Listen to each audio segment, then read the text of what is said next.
Happy Hour 1FM, Noah en onde. Il est avec nous, effectivement, le confrère de Natacha Saint-Pierre. Donc attention, on va pas l'embêter aujourd'hui parce qu'avec toutes les affaires qui doivent remuer le Québec entre Inès Reg et Natacha Saint-Pierre dans Danse avec les stars, je préfère pas trop. On est tous team Natacha, on est d'accord, hein? Bien sûr, Noah. Bien sûr. Voici Noah en onde. On commence avec un collégien qui a raté sa maturité. Il était deg et donc il est allé en justice pour contester tout ça. Deux matières qu'il a échoué, les maths et l'art. Déjà, les maths, est-ce qu'il y a quelque chose de plus objectif que les maths? Pourquoi tu contestes ça? L'enseignant est arrivé avec l'examen. Ouais. En effet, il avait faux. Et donc, tu sais, si tu utilises son théorème de Pythagore alors que c'était le théorème de... je sais pas, j'en connais pas d'autres, mais c'est pas la bonne réponse et ça finit là. Excellent. On en connaît que deux, nous. Tu vois, on est plus que moi. Mais du coup, l'art, c'est beaucoup plus subjectif. Et c'est là que ça devient intéressant. Et lui, il disait, pourquoi moi, en fait, j'ai une mauvaise note alors que mon voisin a une excellente note? Et l'enseignant te dit, c'est pas l'art le problème, c'est l'effort. Il y avait aucun effort dans l'examen. Elle a amené l'examen à la justice et la justice a donné raison à l'enseignante. Et donc, il devient le premier élève à avoir fait un dessin qui est légalement laid. La justice a vu son dessin, ils ont fait oui, ça c'est de l'art qui est affreux. S'il avait mis autant d'efforts dans ses cours que devant la justice, il les aurait passés, ses cours, je pense, honnêtement, tellement. C'est fou cette histoire. Ouais. Un article également qui est sorti, on le sait, il y a de moins en moins de naissances à travers le monde. Et donc, une sociologue zurichoise en a fait une étude et elle a dit que la conclusion, c'est parce qu'on attend trop le bon moment aujourd'hui. Et c'est vrai, on devrait beaucoup plus attendre le mauvais moment, elle a raison.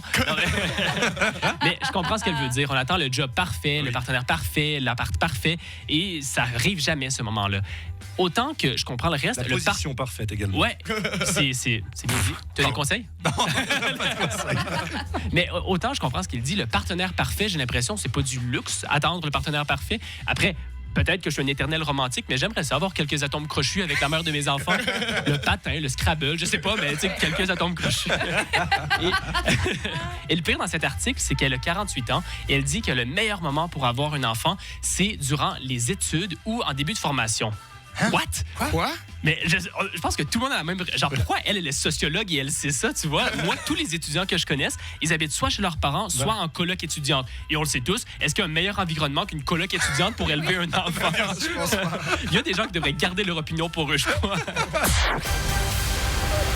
Et on termine avec un article qui est sorti sur les petits délits en Suisse. On en connaît tous quelques-uns, genre cracher par terre, lancer un mégot par terre. C'est des petits trucs, mais qui sont illégaux en Suisse. Vous avez tous une voiture. Illégaux, du coup. Illégaux. Ouais, comme cette mauvaise... Mais ça va, je travaille pas en radio, c'est pas important. Avec l'accent, ça passe. Vous avez tous une voiture. Est-ce que vous avez un triangle de panne dans votre voiture que vous pouvez mettre à l'extérieur s'il y a une panne? Il faudrait que je regarde. Un panneau de signalisation, en fait. Si vous en avez pas, 40 francs d'amende. Ouais, c'est obligatoire. C'est fou, hein? Je crois qu'on l'a de base en général. Normalement, il est mis dans le coffre. Maintenant, ils les mettent assez souvent, je crois. C'est 40 francs d'amende. Si il a neigé et vous n'enlevez pas la neige du dessus de la voiture, 130 francs d'amende. Et vous êtes gentil, au Québec, c'est 10 ans de prison. On rigole pas avec la neige. Non. Un qui m'a fait rire aussi, imiter le son de la police ou des pompiers, c'est 1000 francs d'amende. Quoi? Mais tu sais, j'imagine dans la voiture, mais c'est pas spécifié. Donc peut-être le faire avec sa bouche, c'est 1000 francs d'amende. Je veux pas balancer. J'ai déjà entendu... Justement, je veux pas balancer. J'ai déjà entendu le fils d'Hervé le faire dans la rue. Si la police nous écoute, que justice soit faite. Et le dernier qui m'a fait le plus rire, c'est 200 francs d'amende si vous déplacez une colonie d'abeilles sans l'annoncer. C'est tellement spécifique, mais bon, notre public cible à 1FM, c'est les apiculteurs, donc si ça peut vous aider pour bien commencer la semaine. Bravo Noah! Que des infos encore qu'on n'avait pas vu passer. Où va-t-il les chercher? Il est fort. Je les invente. Il n'y a aucune de vraie. Rien n'est vrai. Non, je vous jure. Tout est vrai. Ouais, je peux sortir mes sources. Merci beaucoup. Alors, il vous mettra à dispo un petit classeur comme Jérémy Ferrari à la fin de ce spectacle. Vous pouvez regarder les pauses sur le palier de la radio. Voilà, vous pouvez venir consulter ses sources.